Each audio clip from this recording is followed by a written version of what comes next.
सभी का स्वागत है मेरे अपने YouTube चैनल जिसका नाम है हिम्मत काला 83। दोस्तों, मैं हिम्मत काला आपके सामने इस YouTube के माध्यम से भारत के संविधान के बारे में जानकारी देता हूं। जितने भी मेरे विद्यार्थी हैं, जितने भी मेरे स्टूडेंट हैं, जितने मेरे चाहने वाले हैं, उन सभी से मैं ये कहना चाहूँगा कि आप इस चैनल को वॉच करें, इस चैनल को देखें और भारत के संविधान से संबंधित जानकारियाँ प्राप्त करें। दोस्तों, आज मैं आपको भारत के संविधान से संबंधित एक ऐसे टॉपिक जिसका नाम है अनुसूचियाँ। अनुसूचियों की हम बात करें तो वर्तमान में 12 अनुसूचियाँ मौजूद है भारत के संविधान में, और मूल संविधान में 8 अनुसूचियाँ मौजूद थी। दोस्तों, इस तरह से 12 अनुसूचियों में आज हम बात करेंगे केवल अनुसूची 8 पर बात करेंगे कि अनुसूची 8 में क्या लिखा है। ठीक है दोस्तों, हम टॉपिक शुरू करते हैं। अनुसूची 8 हमारा टॉपिक है।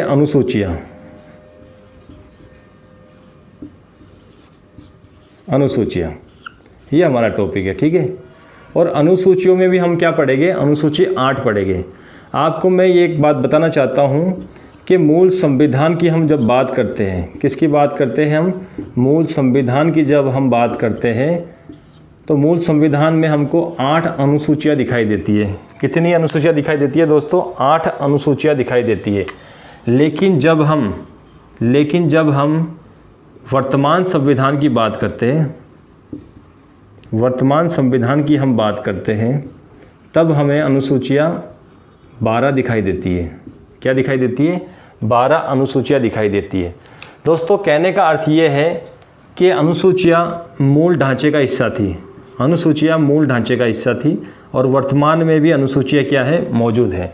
लेकिन मैं आपको बताना चाहता हूँ कि मूल संविधान में जब 8 अनुसूचियाँ थी और वर्तमान में जब 12 अनुसूचियाँ हैं, इसका मतलब है 8 के बाद 9, 8 के बाद 10 और 8 के बाद 11 और 8 के बाद 12। इस तरह से अनुसूची 9, अनुसूची 10, अनुसूची 11, अनुसूची 12, कुल मिलाकर 4 अनुसूचियाँ अलग से जोड़ी गई है। दोस्तों, जब 4 अनुसूचियाँ अलग से जोड़ी गई है तो इसके लिए क्या किया गया है? संविधान संशोधन किया गया है। इसके लिए क्या किया गया है? संविधान संशोधन किया गया। दोस्तों, संविधान संशोधन किया गया है। इसके लिए क्या किया गया है? संविधान संशोधन किया गया है। ये 4 संविधान संशोधन जो हुए हैं, अनुसूची 9 में, अनुसूची 10 में, अनुसूची 11 में, अनुसूची 12 में, ठीक है, इनको हम बाद में पढ़ेंगे। लेकिन कहने का अर्थ ये है, हमने यहाँ पर केवल ये देखना है कि वर्तमान में जो अनुसूचियाँ 12 है उनमें से अनुसूची की बात करें, अनुसूची 8, ठीक है, अनुसूची 8 की हम बात करेंगे। और दोस्तों, अनुसूची 8 में लिखा है भाषाएं। क्या लिखा है? भाषा लिखा है। अनुसूची 8 में किसका वर्णन है? भाषा का वर्णन है। कहने का अर्थ ये है कि अनुसूची 8 जो है ये काफ़ी इम्पोर्टेंट है। दोस्तों, किस तरह से इम्पोर्टेंट है इसे जानने के लिए हम कोशिश करेंगे कि ये कैसे इम्पोर्टेंट है। आगे हम चलते हैं कि मूल संविधान की हम बात करेंगे यहाँ पर, फिर मूल संविधान की बात करेंगे, फिर यहाँ पर हम बात करेंगे मूल संविधान की, मूल संविधान, फिर हम बात करेंगे वर्तमान संविधान। दोस्तों, वर्तमान संविधान, फिर हम बात करेंगे वर्तमान संविधान। ठीक है, जिस तरह से हमको पता है कि मूल संविधान में 8 अनुसूचियाँ थी, वर्तमान संविधान में 12 अनुसूचियाँ हैं। नंबर 9, नंबर 10, नंबर 11, नंबर 12 बाद में जोड़ी गई है। लेकिन हम बात करेंगे अनुसूची 8 पर, जिसमें भाषा लिखा हुआ है। और मूल संविधान में कितनी भाषाएं थी और वर्तमान संविधान में कितनी भाषाएं हैं? तो मूल संविधान में भाषाओं की संख्या थी 14 और वर्तमान संविधान में भाषाओं की संख्या है 22। कुल मिलाकर 22 और 14 का आंकड़ा हमारे सामने आ रहा है। आपको ये ध्यान में रखना है कि अनुसूची 8 में क्या लिखा हुआ है? भाषा लिखा हुआ है। तो यहाँ पर 8 है। अगर किसी स्टूडेंट को ये याद है कि मूल संविधान में 14 भाषाएं थी तो आप +8 करें, 8 करते आपका आंसर निकल के आता है, वर्तमान अनुसूची निकल के आती है 22। अगर किसी स्टूडेंट को 14 याद नहीं है और किसी स्टूडेंट को 22 याद है तो 22 में माइनस करें आप, क्या माइनस करोगे? 8 करते क्या आ जाएगा? 14। इस तरह से मूल संविधान में 14 भाषाएं थी और वर्तमान में कितनी भाषाएं? 22 भाषाएं। इस तरह से हम आगे चलते हैं तो आगे हम देखते हैं 14 के बाद भाषा नंबर आता है 15। 15 की बात करें तो ये 15वीं भाषा कौन सी थी दोस्तों? ये 15वीं भाषा कौन सी थी? ये 15वीं भाषा थी सिंधी। ये कौन सी भाषा थी? सिंधी। 15वीं भाषा सिंधी को जोड़ने के लिए, 15वीं भाषा सिंधी को जोड़ने के लिए क्या किया गया है? संविधान संशोधन किया गया है। क्या किया गया है? संविधान संशोधन किया गया है दोस्तों, ये ध्यान रखना है। अब संविधान संशोधन कौन सा किया गया है, ये सबसे बड़ी बात मोस्ट ये निकल के आती है। ठीक है, क्वेश्चन बनने की पूरी संभावना यहाँ से रहेगी। होता क्या है, यहाँ पर हम बात करते हैं 21वां संविधान संशोधन। कौन सा? 21वां संविधान संशोधन। 21वां संविधान संशोधन, 21वां संविधान संशोधन 1967।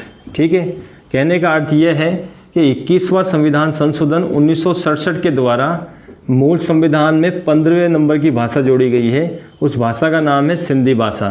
तो एक तरह से यहाँ पर ये सबसे ज़्यादा क्या हो जाता है? मोस्ट हो जाता है दोस्तों। आगे हम बात करते हैं 15 के बाद। 15 के बाद कौन सी भाषा जोड़ी गई है? 15 के बाद जोड़ी गई है 16 नंबर की, 17 नंबर की, 18 नंबर की भाषा जोड़ी गई है। ठीक है, इसके लिए एक ट्रिक का यूज करते हैं, नेम को। ठीक है, नेम को। ने का मतलब क्या होता है? नेपाली होता है दोस्तों। ने का मतलब क्या होता है? नेपाली होता है। इसी तरह से म का मतलब क्या होता है? मणिपुरी होता है। क्या होता है? मणिपुरी होता है दोस्तों। म का मतलब क्या होता है? मणिपुरी। और क का मतलब होता है कोंकणी। क का मतलब क्या होता है? कोंकणी होता है।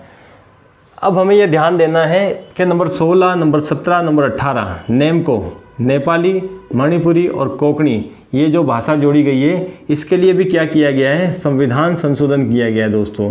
इसके लिए भी क्या किया गया है? संविधान संशोधन किया गया है। ध्यान से देखना है आपको, क्या किया गया है? संविधान संशोधन किया गया है। अब ये कौन सा संविधान संशोधन किया गया है, ये सबसे बड़ी बात होती है, ये सबसे ज़्यादा इम्पोर्टेंट बात है। जिस तरह से 21वां संविधान संशोधन 1967 के द्वारा 15वीं भाषा जोड़ी गई है, उसका नाम है सिंधी। ठीक है, इसी तरह से आपको यहाँ पर भी ध्यान देना है, ये जो 3 भाषाएं नेपाली, मणिपुरी और कोंकणी, 16 नंबर, 17 नंबर, 18 नंबर की जो भाषा है, उसके लिए भी संविधान संशोधन किया गया है। इसके लिए संविधान संशोधन किया गया है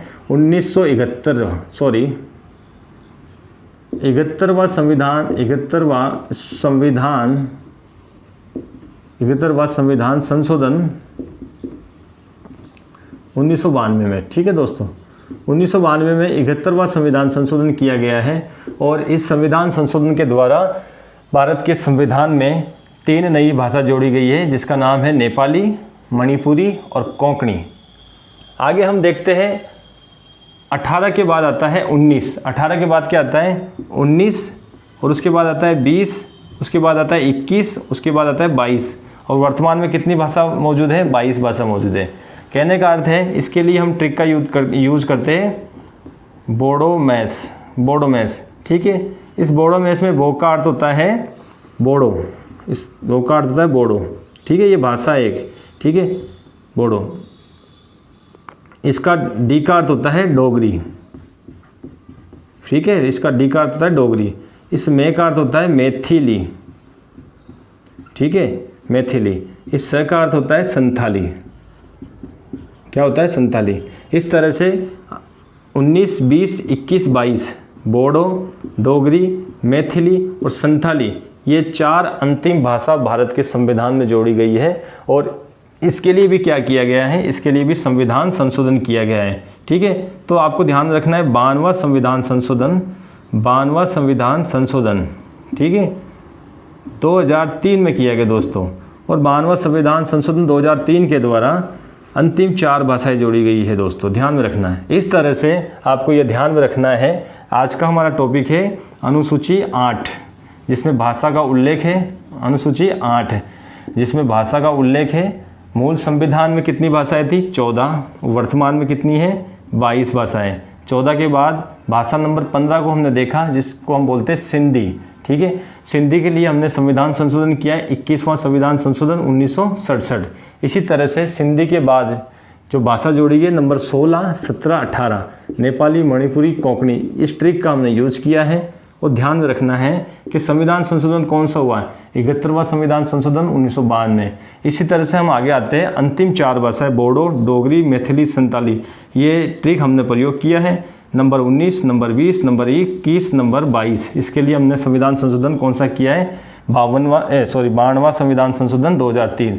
इस तरह से दोस्तों केवल आज हमने इस वीडियो के माध्यम से भारत के संविधान में मौजूद 8वीं अनुसूची के बारे में चर्चा की है। इस तरह से छोटे छोटे वीडियो के माध्यम से आप सभी के सामने मैं नए नए वीडियो लाते रहूँगा और आप सभी लोग इस चैनल को सब्सक्राइब करें, शेयर करें, लाइक करें। जय हिंद, जय भारत।